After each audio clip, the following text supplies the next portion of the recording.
Hey guys, what's up? Welcome back.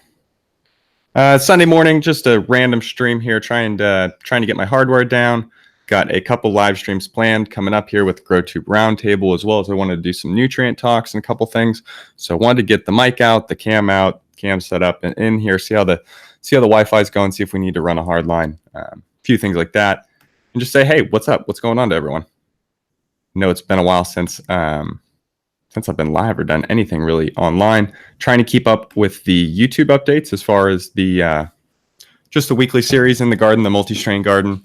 But I have a few things planned for the next run. Getting some clones lined up, things ducks in a row, and trying to figure out what exactly I want to do.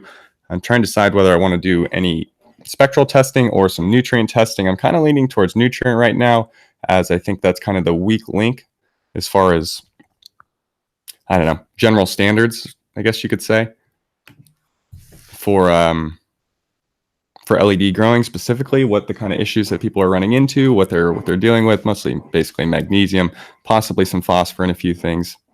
Just kind of curious. So I've got chat going, so if you guys have some questions or anything, if I'm muted, if anything's ridiculous here with the stream, feel free to let me know. Like I said, I'm trying to dial it in here. Got the GrowTube Roundtable coming up next week, and a couple things that, like I said, just want to be active for.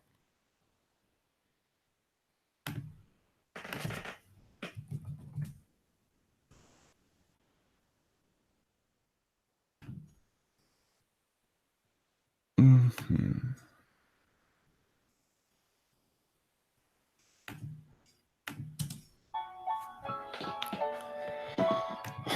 don't know how YouTube's rules are right now, but whatever. I don't think this will stay up. Again, this is just a test.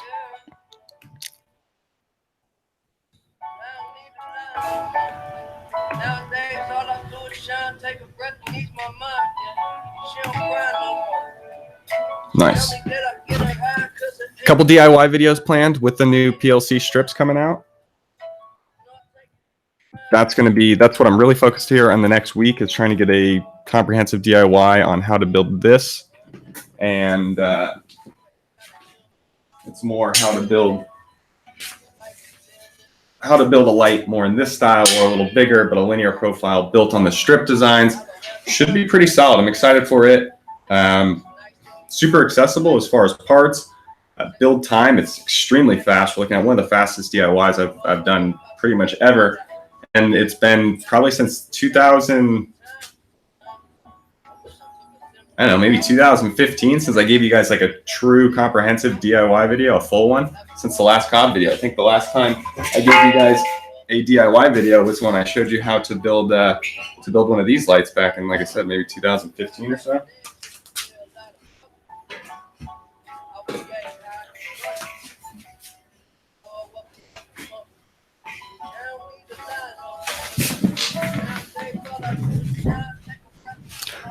But where did I just put that? But yeah, that light and a lot of future lights on the channel are going to all be based on these PLC photo boost strips, and these are linear, single channel linear Lidl optic compatible boards. So basically, what's going down is we are just going to be selling the boards DIY, as well as making complete fixtures similar to that. But I really want to just get them out there for you guys to use, do what you guys want to do with them. A 4-foot strip, or two of these little 2-foot boards combined, which will be a 4-foot strip. You can throw it on a 4-foot heatsink, or a 46-inch heatsink's really perfect, since they're 22-inch strips. Anyway, these things can be built into a plethora of size factors. You can stack up a bunch of these into like a 24 by 24 inch square. Be pretty much the most spread out panel light you could possibly build, and then combine that, if you wanted to go full linear like the light I just showed, you can get some really low profile linear builds. And then to top that all off, it's not just about, spreading the light and being diffused and uniform, pumping out some serious micromoles out of these boards. So it should be very exciting for the DIY community, as well as production panels. And I think I say that in my video. The strips are kind of the current evolution and the next revolution. And really, they're not even a current evolution, since Samsung, Bridgelux, all these people have had strips available since before strips were even qualified to really make it into our gardens. But nowadays, they're just, the efficacy is there so high with the new 3030 diodes. We can get the density of mid powers down. I think I said it back in like Tech Talk 2, back in whenever that was, with Mouse and Robin. We were talking about some cheaper lights, but I said that the whole point is intensity is density is intensity. And so if we can pack enough of things in there, it doesn't matter if it's a Cobb, a mid power, a 3 watt, a 5 watt, a 3535, this or that, you know, spectral will change. But as far as the package goes, it doesn't matter what it is, density is intensity. And that's how we're going to get, oh boy, chat's going nuts. All of a sudden chat had nothing going on. Now all of a sudden you guys are here. What's up? 74 in here? Jesus. Okay. We are getting up here. So now that everyone is in here, this is going to be a short one. This isn't going to be a full token talk. I plan on doing these a little later. I think it just takes the stress off Tech Talk, calling it token talk. Takes a little bit of stress off me, and we don't have to be as technical all the time. We can go into Rosin and a few other things, nutrients, this and that. But yeah, I just want to test the hardware, so don't get too invested in this one. But we will do more. I'll pop in here this week, as well as get the garden updates too. So nice. What's going on, chat? Let me read up here, see what's going on.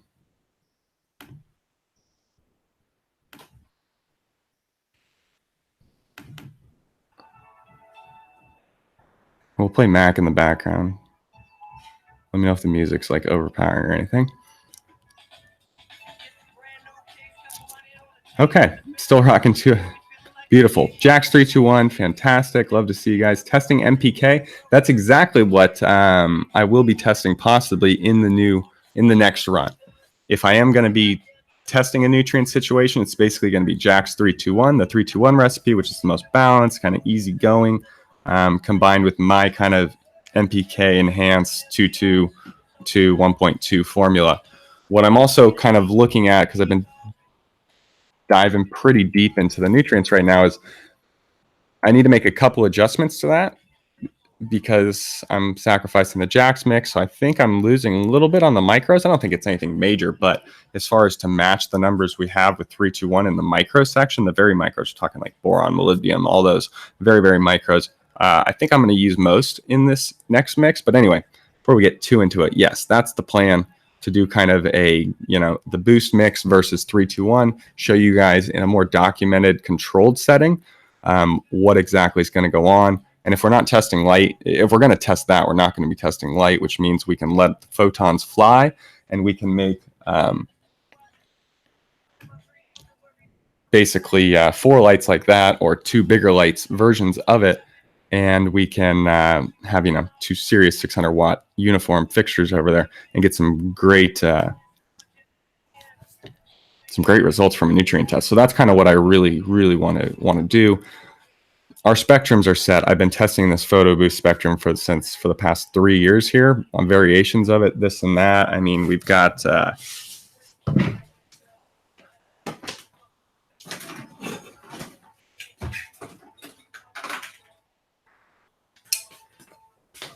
we made boards last year and did a bunch of testing with boards, more kind of linear boards. 2 years ago, we started making LOBs for customers, which basically replaced a COB or a Cobb. These replace Cobbs. We've been doing this for quite a while. This is a XPG3 and photo red combination. The circuit board here is made by Adura or SyncPad. So these have been available, and like I said, we've been producing them horticulture style for a while. And we put these into PLC6s for certain customers that wanted spectral tuning and things like that. So we've done LOBs, we've done more full panel boards, and now we've moved that spectrum into the PLC Photo Boost strip, which, like I said, it's a 1-inch by 22-inch 2-foot strip, or 1-inch by 22-inch strip, consisting of 96 Samsung 301 diodes, 301B diodes. So the top efficiency white available. Combine that with XPE Photo Reds, the CO1 bin right now, which is the top bin. I'm working with Cree to try to push out a new bin of the Photo Reds. It might happen soon, but that's kind of what we're going. I talked to Cree. I'm trying to get them to pony up and make some fantastic mid powers that'll compete with these 301s. But until they do that, 301s will be implemented. Anyway, make a no need to test spectrum since we've been testing that for so long. Long story short.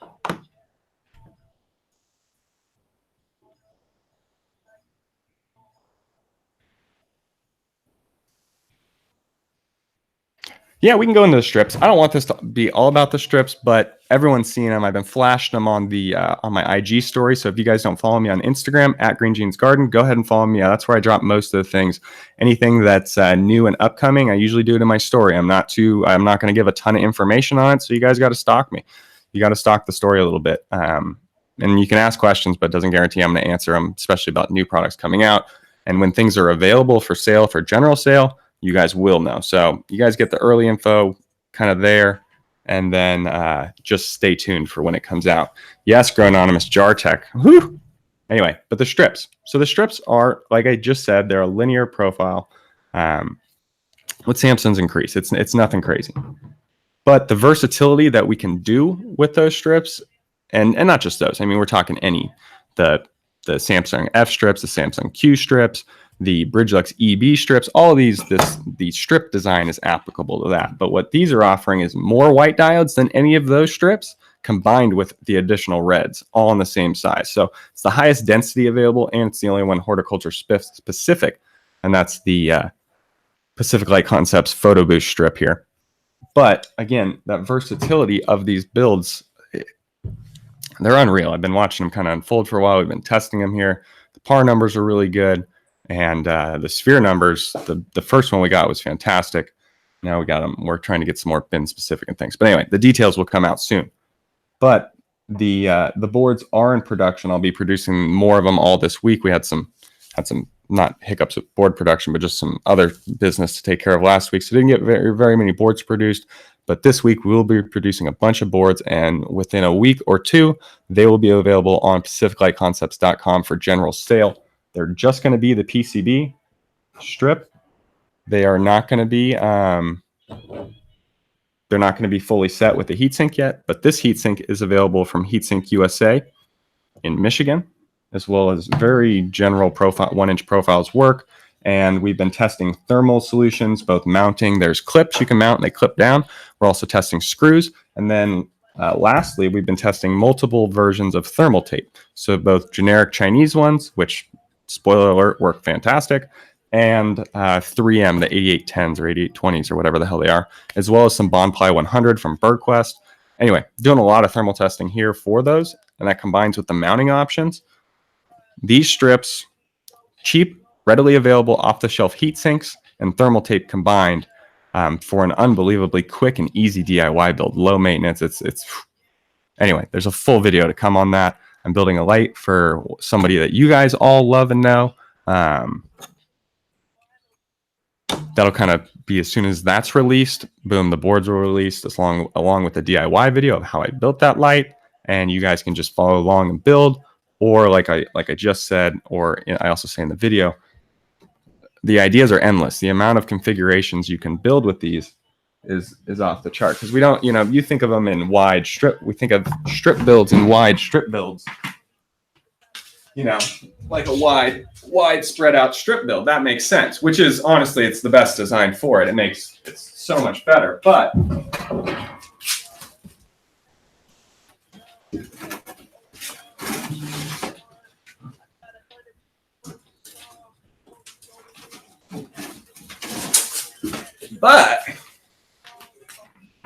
what about a board like this, right? What about this big ass board? That's as big as my torso. I'm a 6-foot human being. Well, it's not really, it's not really one board, but this is the ability of what you can make with a strip. Now, these are obviously all strips, but you can place them as close as you want or touching like this and make any board configuration, like, I'm not going to show a name here, but here's a standard board, the backside of a competitor's board. And here's a configuration of multiple PC of the Photo Boost strips. Obviously much longer, and you can make it any width you want. So that's what I'm talking about, versatility versus boards or versus COBs or anything. The strip design is it's really fucking stellar. But combine that with the Photo Boost Spectrum and just the top components that are getting used in the Photo Boost strips. Fantastic, if I do say so myself. Full disclosure, I am part owner in Pacific Light Concepts, so take this for what it's worth, but I'll stand behind any product we put out and all the specs. So there you go.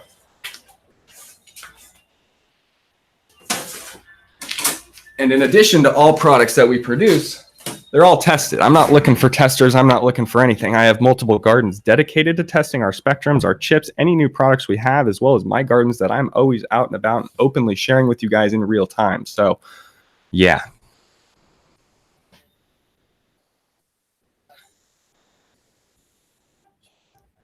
Any Zaga lenses? God, Grow Anonymous, you're so damn good. Yes, son, there are.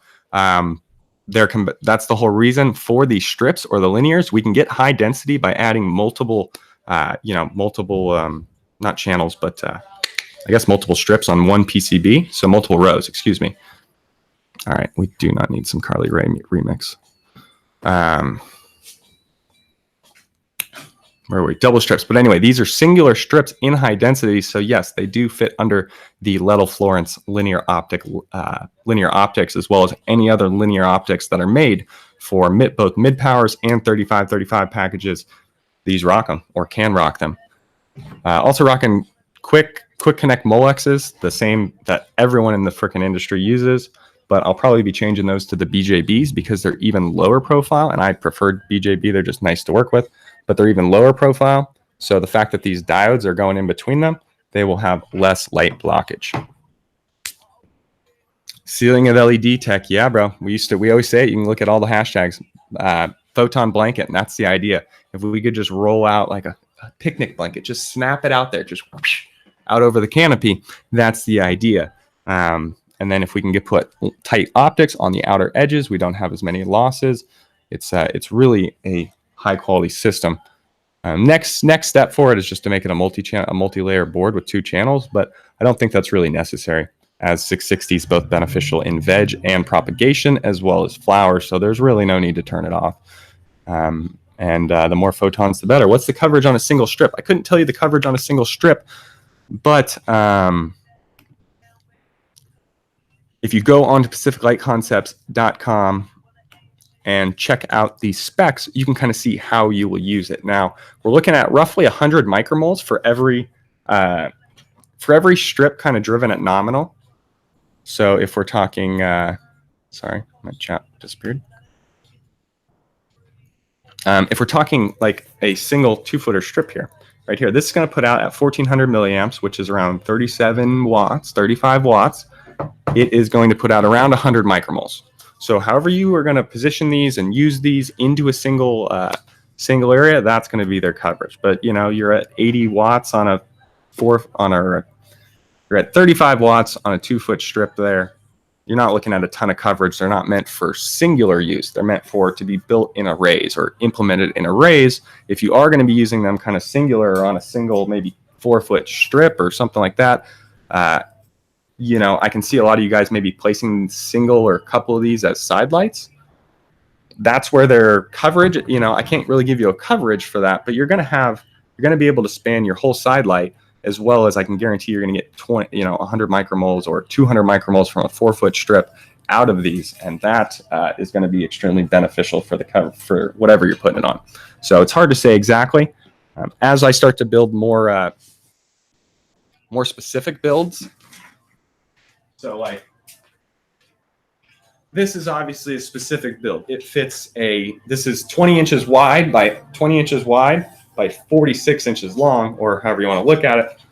And it's designed for a 2x4 area. It's going to flower out a 2x4 area. So we're going to be putting, 800 micromoles on the canopy here, over less than a meter squared. So the average PPFD is going to be really, really high, probably up to 1,000. I should probably have those calculations off the top of my head right now. But again, they're kind of meant to be used in an array of systems. Now, if you're going to replace a DE or a full 1,000-watt fixture, you'd simply double this. It'd be an 8-strip fixture running off 2 HLG 320 1400 drivers.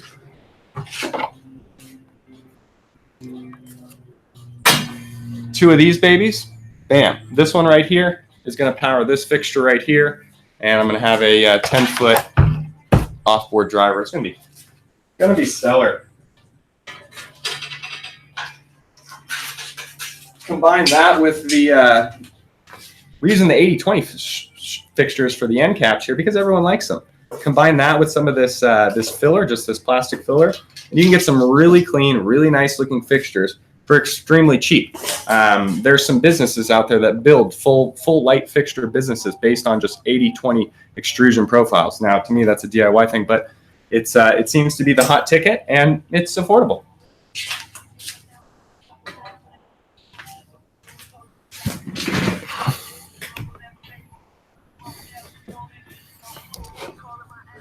Okay, sorry, let me get caught up on chat. I just went on a huge tangent. I guess I will leave this. Yes, we're looking at 1400 typical or nominal on there. You know, you can obviously run them as soft as you want, but they're going to have a max current around 1900 milliamps there. So they're not the widest range of, but you can push 50 watts out of a single 2-foot strip and still get around 2.5 micromoles per joule at the board level.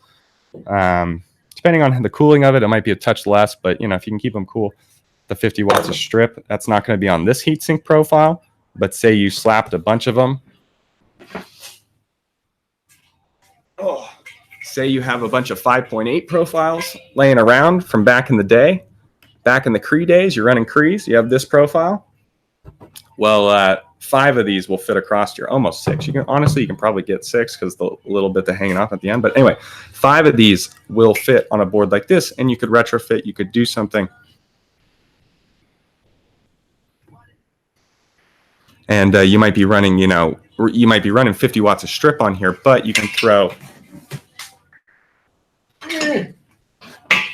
You could throw a fan on the back of here, actively cool it, and you could push those just fine. So. Endless possibilities. Why everyone else is trying to go compact and go backwards in time to concentrated sources, we want to go the other way. We want to go to the best, most versatile platform possible. And that currently with what we see is this, the Photo Boost strip, or strips in general. But when it comes to what the strip world is offering, that Photo Boost strip is just not offered anywhere. You need to add something to your 5.8. Yeah, and you could add these along the sides. Like, hell, we don't even have to take... Where'd that thing go? We don't even have to take the cobs off. Look how much freaking room we have on the sides of one of these. We could just... Where do I have finished boards? I'm like sitting over here grabbing boards that are just like have diodes and sitting in solder paste. We could add this to the side. It looks like we could probably slap 2 on each side of these 3070s. Anyway, there is just endless possibilities. And that's why these strips, though I'm going to show you guys a very basic, kind of the most obvious, probably the first thing you think of when you think of strip builds. But again, the possibilities are endless.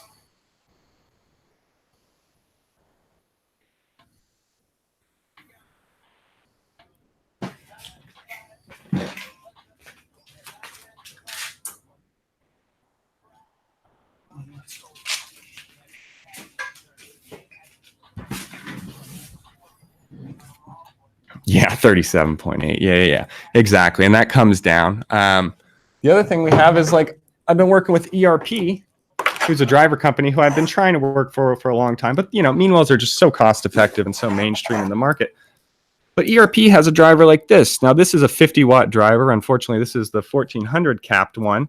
But these are fully programmable. We can change this one anywhere from 1400 to 350 milliamps and get the corresponding voltage back to shoot it up to 50 watts. Combine this little teeny driver that fits on the back of this little teeny strip, and all of a sudden, there's your 50-watt full. Here it is. It's done. These leads, we can actually just favor this. We don't have to add wire. We can just favor this to one side, put this down in the board, run your power here. It's unbelievable, super easy. So we're kind of coming back to the DIY market is basically what I'm trying to say here. PLC is going to still be making our fixtures. We have the PLC 330, which is a commercial fixture. We can produce that. Good prices for the commercial people, as well as extreme, really good efficacy at that 2.3.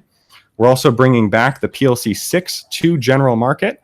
And we are going to be implementing a new version of this LOB. It's just a little bigger, a little more circular. Same spectrum, same chips we've been using, just getting away from a Dura and SyncPad because this versus an aluminum PCB is not, there's no real benefit from our testing, and Dura just rips us off. So we're going to produce it ourselves. And yeah, that's it. So that'll be coming back to the PLC6. So you have the PLC6 with the PhotoBoost LOBs or the LED on board.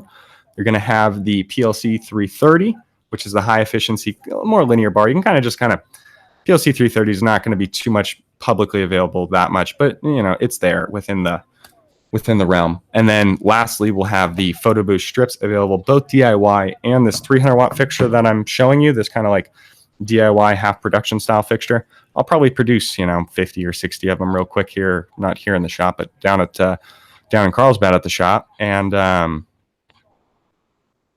will be out there. Who knows? Those might take off and just everyone's buying those because what I'm seeing out there, that's what you guys like. So we'll do that too. But yeah, the catalog's getting bigger and it'll be filled. We have a new investor coming in that's going to help with our production, keep us stocked, because sometimes we go from batch to batch, and it's okay when you think you have a month or 2 months worth of stock left, and then all of a sudden someone comes in and buys you out at the very last second. It's frustrating to tell all the rest of the customers that are waiting, like, hey, yeah, like we just can't keep up and we're too small for our own good, which is not a bad problem to have. But for you guys who are out there looking, I'm pushing the tech, I'm pushing the industry. Really, it's, you guys are seeing new products come out that are just reversions of our old ones. So to put that out there and not have stock to really supply the full demand, that you guys are just unbelievable. It's not that we don't produce a lot of lights. We produce a lot of lights. Our turnover is, our cash turn, we're not the most profit, we're not making a ton of profit on them, but we're working on volume, and our volumes are very good. We're selling a lot of lights, but nonetheless need to keep up. Yeah, I'm actually in Orange. I'm not gonna say I'm in Orange County. That's where I live. But we produce our fixtures down in Carlsbad. We have we work with a contract manufacturer down there, and we have full access to the factory, and I can do whatever I want. And I've been trained on a lot of the machines, so I can go in there and run the pick and place, set the pick and place, put things through the oven, do inspections with their microscopes, things like that, that obviously aren't available in like my shop here. So I don't know if you guys can see that, but like that's a pick and place machine. That's a desktop pick and place machine. So when I'm in here thinking about designs, thinking about customization, thinking about things, I don't have to go down to like my actual production factory and bug Mike, the owner there, and say, hey, I need to build a new pick and place file. And by the way, like you can't produce for the other people that you need to, like they have a business to run. So me having this here combined with the full scale factory down in Carlsbad, we have pretty much endless capabilities. And other than like our housings for the PLC6, we get those made in China, and we get the heat sinks from China. Everything else here done in the USA. So that's kind of what we really do. No, don't get me wrong, the 330 is fantastic. 330s are fucking killer. They're not the perfect indoor light. I never have enough headroom to properly run a fixture like that. But for the commercial settings that we're implementing them in, we have PLC 330s going out by like the 150 pack, pretty standard. Currently, 150, not $150, but 150 lights out at a time. And they're performing fantastic in the field. This is nothing against the 330. It's just, since we're pushing that as the commercial light, it's hard to kind of be like, okay, we have 400 or 500 of these things currently being produced right now. And then I also need to produce another 100 or 120 so I can have for general sale. I'd rather just have that at the 6. That's a better price for you guys. And I'll try to get more 330s. It's not that I'm not going to have them for general sale, but I'm just devoting a lot of my 330 production into getting those into commercial grows. And they'll come back. But honestly, you guys can build a better light with these PhotoBoost strips. You can build a better light than that 330. And if you're doing it DIY, you can probably build it for the exact same price as we sell the 334 commercially. And I'll show you how to do that. I'm got nothing, and you can do it with Samsung strips. You don't have to support PLC. I appreciate it, and I would prefer it if you do, and your garden would, because these strips are better than anything else out there. But, yeah, we can make that light, and we'll show you how.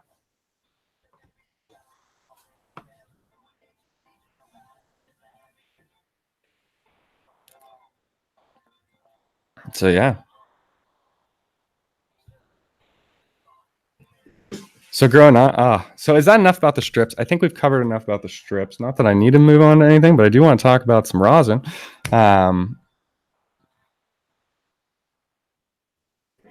UV fixtures in the work. I've seen that question pop up multiple times now, so sorry if I didn't get you there.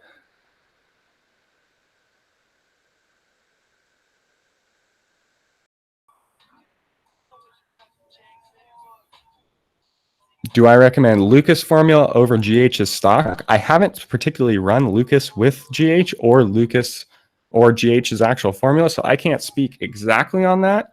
But based on the numbers that I've seen, I would definitely just run Lucas with GH. It's super easy, super fantastic. And my GG or my GG Boost formula or my Green Jeans formula, whatever it is, it's essentially just a souped up Lucas formula. The MPK profile is extremely similar to Lucas. The calcium and magnesium and rest of it is different, but the just basic NPK that I'm drifting towards is from a 314 to a 112.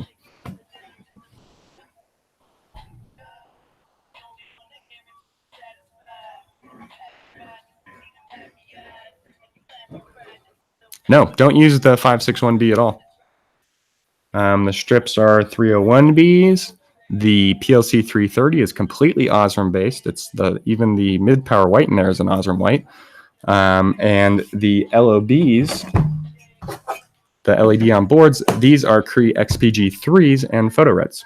Now we use the same spectrum, though there's very, very, very, very ever so slight variations between platforms. For the overall all intents and purposes, it is the same spectrum from platform to platform to platform.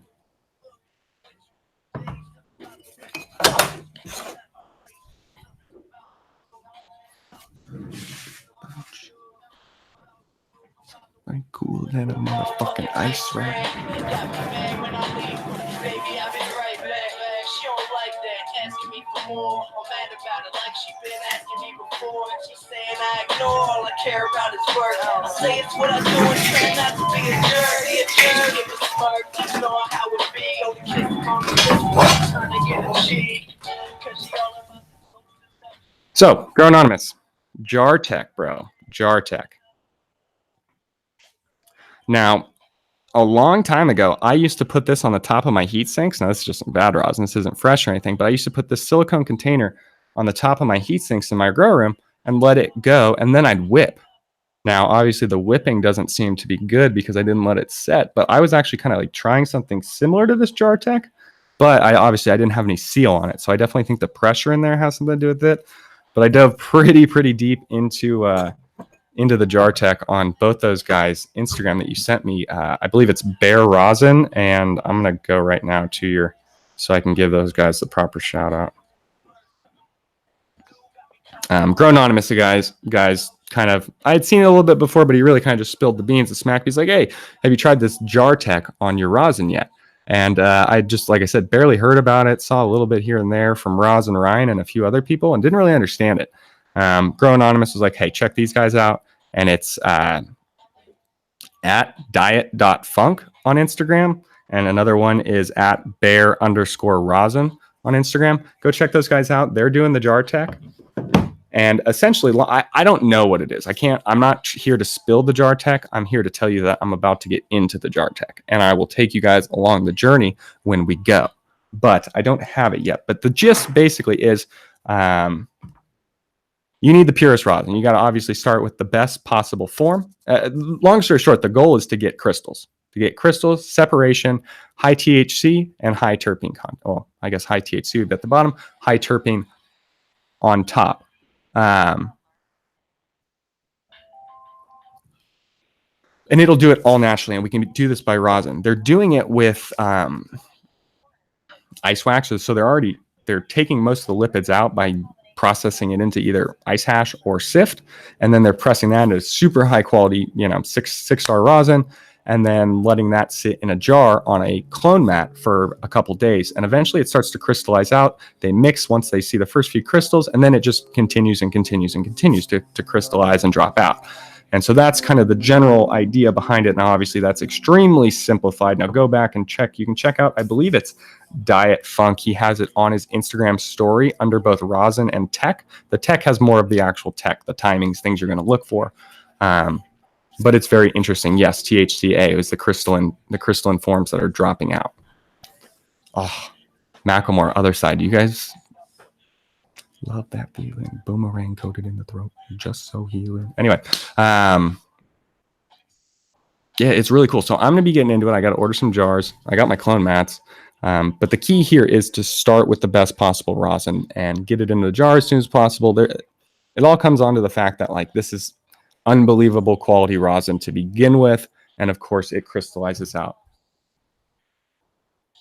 Yep, hot press. See, there's more details. I'm like I said, you guys got to dive into it. I'm not here to spill the beans because I'm not. I just dove into it yesterday, really. So, but anyway, don't hate on the tech before you actually do it or see it, because the guys who have posted test results of their product it's better product than you'll ever see, most likely, unless you're just that dude.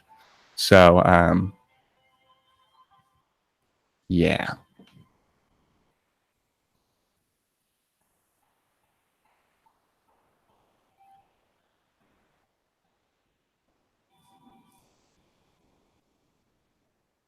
Anyway, so that's what we're going to be doing on Jar Tech, which means I'm probably going to be making some ice wax with my, I was talking to Grononymous. I said I maybe do a DIY sift machine, but honestly, I think ice wax is just easier. And considering my woes with rosin are the fact that it's hard to produce a good amount of quantity without a ton of actual physical labor to go into it, comparatively to other options, solvents and whatnot. I think ice wax will just take a little, we can do bigger batches than we can do sift. Or I also have to wait for sift. That's where I can do fresh frozen ice wax and a couple, lots of good stuff. And I will not do dry ice probably for that, because the idea is the only way we can do it is with the highest possible quality, and dry ice, no matter how good or how quick you are, you're either it's just not going to yield worth a damn because you were too concerned about the quality, or it's going to have a bunch of plant particle in it, because dry ice just literally, it's as if it breaks chlorophyll down into like just single chlorophyll molecules, because it no matter how good you are, it just gets in. It always contaminates. It's unbelievable.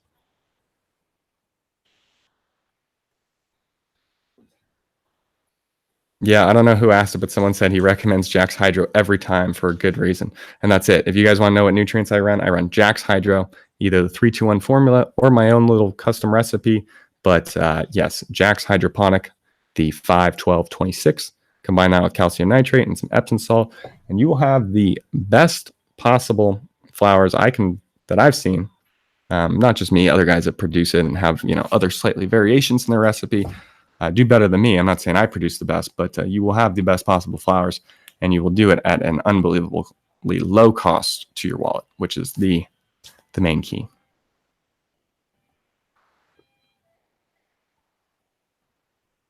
Oh, the bubble magic, bro.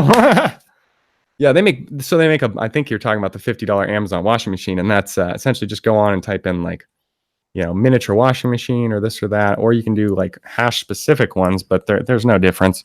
Then you can go online, you can check out a few modifications to make their drainage a little easier, their cleaning a little easier, as well as we got to get going. Yeah, you can grab something. I mean, we're live. You can say hi to everyone. Hello. If you guys are into, I don't even know what you would call it, but very cute, mostly girl stuff, plant, house decor, things like that. My wife does run a little bit of an Etsy business called WildScript. Check them out. She does designs, laser cut things, a lot of things for like bridal and like I said, just home decor. She says she can make custom other things too. So anyway, you guys got wives, girlfriends, whatever. Check it out. Yeah, you guys may know her as Pacific Wife Concepts, as Wookie named her a couple of years ago, which was a great nickname. And yeah, Mrs. Green Jeans, whatever you want to do it. But she goes by WildScript on Instagram. Go on, check that out. Show your girls. They might find something they like.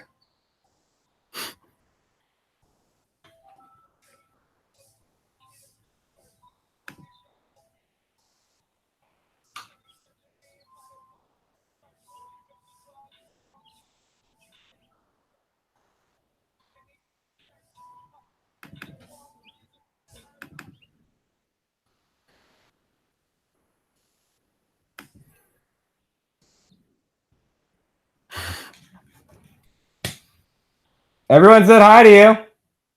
Everyone said hi to you.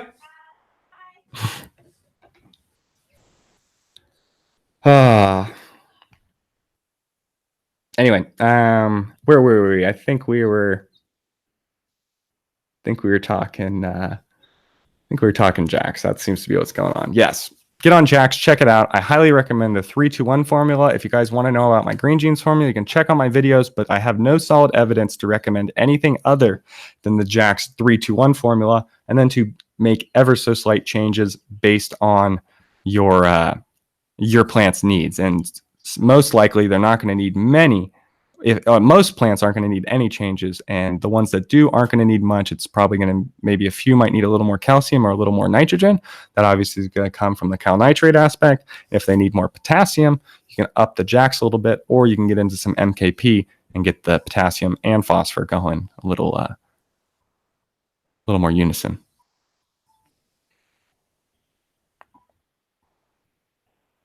Bounty killer, do I add Fulvic to my water first when I mix? So how I do it, and this isn't, how I do it is I mix Jax, Epsom salt, MKP, or not MKP, whichever formula I'm doing. I mix those all at once. I just literally throw them in a 5-gallon, throw my amounts in a 5-gallon, and I fill it up. So as the water's filling up, it's mixing them. By the time that's done, they're basically dissolved, ready to go. Now, I run tap because my tap is acceptable. It's not the best situation, but it's acceptable and it's easy. And yeah, you get it. Anyway, I mix those. Then I add the cal nitrate, let it dissolve. After that, I add anything else. So I don't add silica. Otherwise, I would do that first. But at the end, then I add my Fulvic, my Tribus, recharge if I'm running recharge. I only run recharge in soil mostly. I don't do that in hydro. It's just too soupy. Thank you for many followers. Oh, what's up, guys? You guys, that's what's up. She says, thanks for the new followers. She appreciates it. Thank you. Giving me brownie points, guys, and girls. Because I know, like I said, it's more girls. And I got 14% women on Instagram, and out of 20,000, you'd think like that's like what, 3,000 girls or something? She's got plenty of cute stuff. Anyway,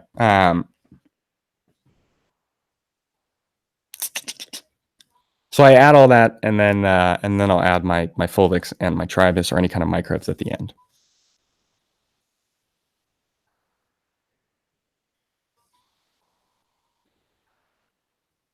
DI, all nutrients are powders. When you look on the side of a bottle and it says derived from, it doesn't mean they did anything. Derived from means they poured it in the fucking bottle. That's derived from.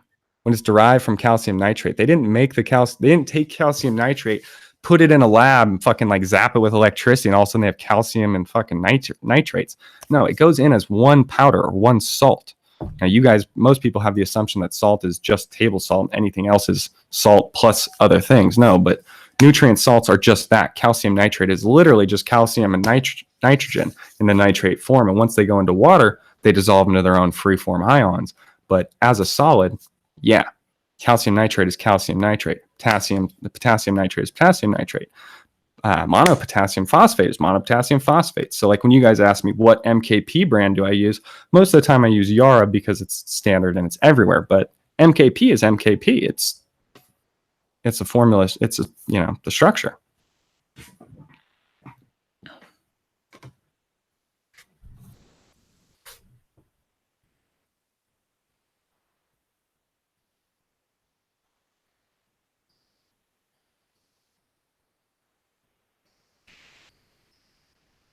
Yeah, I actually just did a nutrient analysis for someone using, I wonder if I can show you guys this. It doesn't really say his name, I don't think.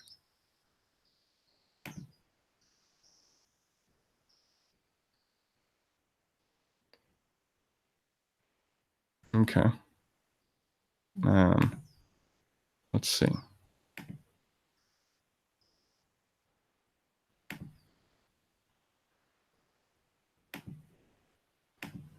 Okay, here we go, guys. What's up? So here is an analysis I was doing for someone who's currently running as their kind of general stock nutrients, their general, what they use as their base is 10 milliliters of Bloom and 7.5 milliliters of Micro. And this is of GH's Micro. Now, as they get into bloom, they say that bloom application goes up and the micro goes down a little bit.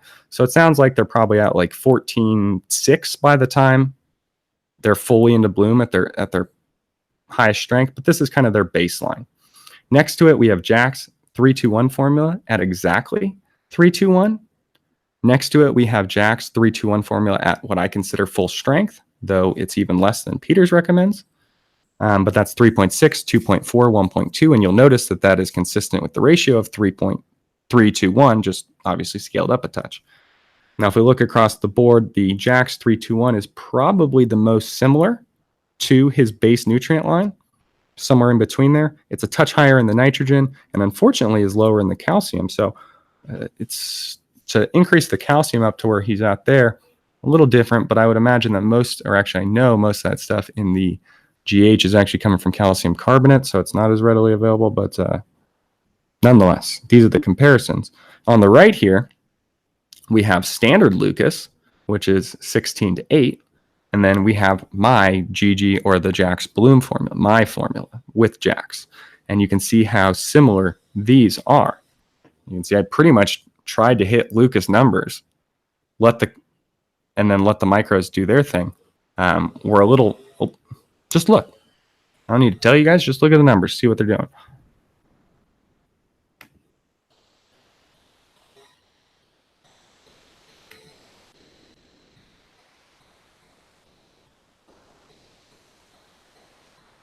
God damn it. It says it at the top. Oh, well. Yeah. Anyway, I don't think he really minds. I don't think it's a proprietary thing or anything, but that's just what he's using. He's looking around. My webcam's like covering up where it says the name, so that's why I didn't notice it. Yeah, anyway, you can look at the profile here and see what's going on. And these are just the formulas that I can kind of recommend, because he's just trying out Jack's and said, hey, what do you recommend? This is what I'm doing. So I want to give him something, or at least give him something in his head that he can say like, oh, this is, if something happens or anything like that, he can say like, oh, well, there's a little more calcium in my base formula, or, oh, this one has, 10 ppm less. If we just add a little NPK, we can get there, and things like that. So that's just doing some analysis for some people here and there. It's not my main job, but I am kind of the go-to.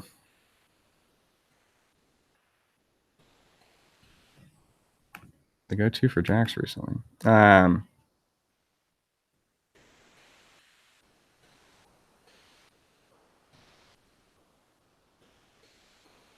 Yeah, higher sulfur for finishing. So that's the only thing I've ever, and I've only heard one person. We all know who this person is, and it was very unsounded, their things. But Jack's in that does have usually a touch higher sulfur content than sulfate content than some other lines, but not a lot. Actually, like Veg Bloom, that it's a little similar to a few others. It's just sulfur is pretty much inert once the plant gets enough of it. I've only found one study that showed in soybeans that the yield decreased compared to the control, but it was like 2%. So it was, all within the margin of error there. So anyway, high sulfur content, extremely helpful for finishing, and doesn't really seem to impact anything else. But they use so that Jack's uses potassium sulfate. Like, don't use potassium sulfate. Use more NPK, because your phosphorus is low to begin with. So the NPK is going to, this is to Jack's. I don't think they're really listening, but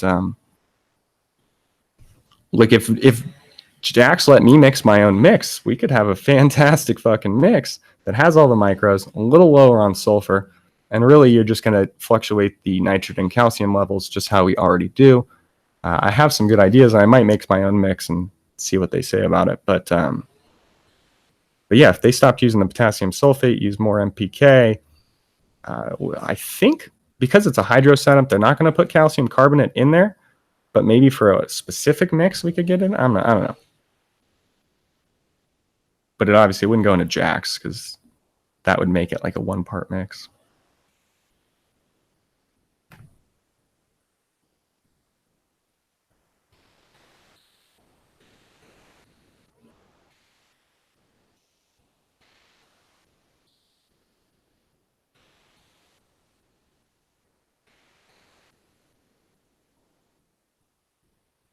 use a nutrient calculator to calculate those out. I use a program called HydroBuddy. I've been using it for years. It's a free program online by Daniel Fernandez. You can donate to him and support it if you'd like, or not.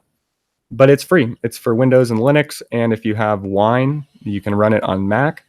And it doesn't take much to figure out. You can, as long as you can read a nutrient label and understand, weights and milliliters and a couple conversions that you're going to have to do. It's really easy for powdered or salt-based fertilizers. Really easy. If you're using a liquid base, it just takes a little bit more of a conversion. And ideally, if you knew the exact density, it'd be even more accurate. But in general, the density of water is pretty much good enough to use. Unless you're using so then that's for hydroponics. So that's the problem with liquids. There's just a little issue with liquids because if you tried it with an organic one, most of those things really aren't going to register as an EC anyway, and they're not probably readily available.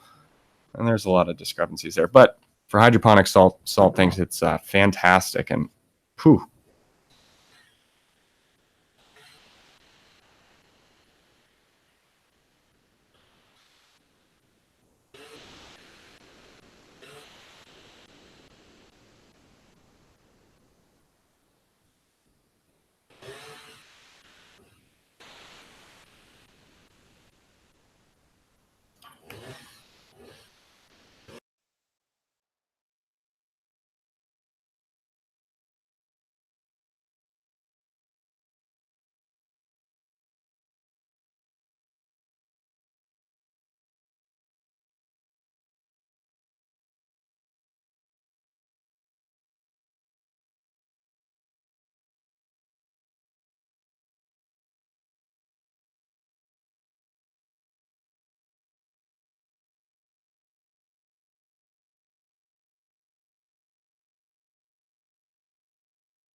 Later, Biz Factory, if you haven't got out of here already. Later, man.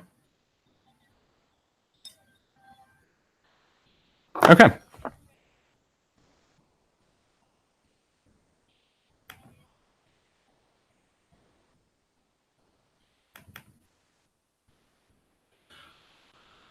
Okey-dokey. All right. Well, I don't even know how many people are in here. Jesus Christ, 129? What's up? I was about to. Glad I wasn't picking my nose or anything. Wow, guys, thanks for stopping in. I'm kind of gonna wrap this up here. Unless you guys, I'll let it flow out. I'm gonna go take a dab here. So if you guys got any last minute questions, let them flow through. But this for a random stream worked out very nice, and we got to share some good info on the strips. Stay tuned. You guys will know when these are out. They're not getting sold without you guys because they're going to you guys. Stay tuned on the strips. Stay tuned on some nutrient stuff. We'll talk. The garden update should be up tonight. I'll get in there, film tonight, throw up a quick edit, and we'll get going. And then stay tuned for that DIY video on the 300 watt build with the photo boost strip. So that's probably, we'll have a garden update, but this week I'll be filming that if I can get away from making strips actually to get them out to you guys.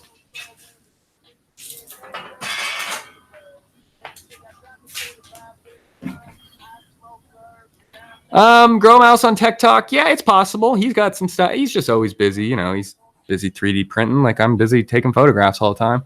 So it's hard to get us together. We, We'll try. I've hit him up, but he hasn't been on it. And I also, I hit him up once and say, hey, you want a tech talk? But then like come Friday night or Thursday night, I'm not hitting him up being like, yo, you still down or whatever. It's just kind of like whatever. So it's a two-way street and neither of us are really diving on it. But I know he's trying to get back. If he gets a grow setup, that's great. But regardless, I think he just wants to get out and get some content. So maybe he'll jump on for that sake of that. If a random stream like this worked out as well, imagine if we actually had a planned tech talk with both of us going. It would be pretty killer. So yeah, we should do that.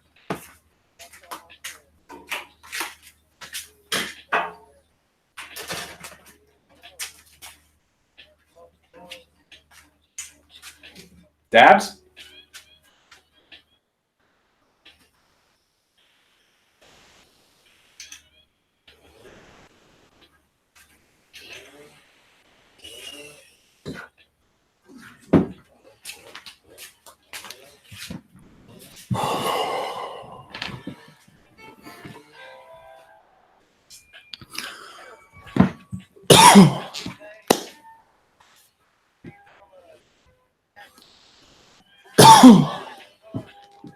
Woo.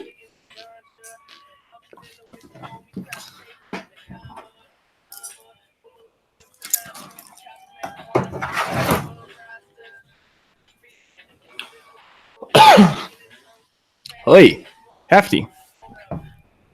I sat that thing there at the beginning of the stream. I'll suddenly look over. It's like just about to drip down to the mat.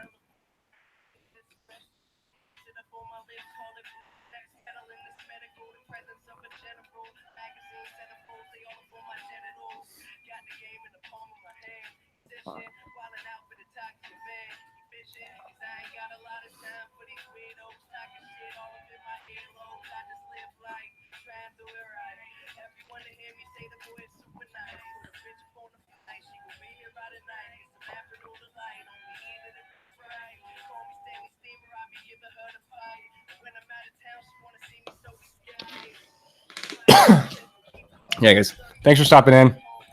Get out of here. Granonymous, you're the man, dude. I don't know. Just are, dude. Thanks for answering all the questions and always just being positive and a good friend to me. To everyone else who's just in here supporting Hankel, I see a bunch of people, regulars and Pro Amit and Obi-Wan and Bounty Killer was in here and might still be in here. Either way, a bunch of people who are all regulars. Really appreciate the support. The YouTube channel is growing surprisingly fast. We just crossed 5,000. We got deleted at 43 and change. And actually, I got to see the stats of after we got deleted. I think it maxed out at like 45,000 subscribers, which was unbelievable. And I think we're actually going to get back there faster than ever because this channel was super low key before the whole social media growing revolution really hit. But now that that's back and we're out here producing content again and doing things like this, I think we will get back up there quicker than ever, and which will get us more growth than ever on the other end of that. And if you guys are just YouTubers, that's great. I love it. YouTube's where I started and where I will always be. But if you guys have an Instagram account or don't have an Instagram account, you probably should think about it because the content's there more than everywhere else. As far as from me, from anyone else, it's a lot easier for them to post a short video, a picture, a story for the day, all that stuff on Instagram. So if you guys aren't over there, go ahead and head over there. It's same screen name I am everywhere else, at Green Jeans Garden, at Pacific Light Concepts if you want to check out PLC's page. Instagram, we've been staying low. We're going to go hard as soon as all this is available. 6s, 330s, photo booth strips. We'll go hard, just kind of staying low key so I don't get ahead of myself. But yeah, check it out on Instagram. Anyway, thank you guys. Have a great Sunday. I'll see you later. Peace.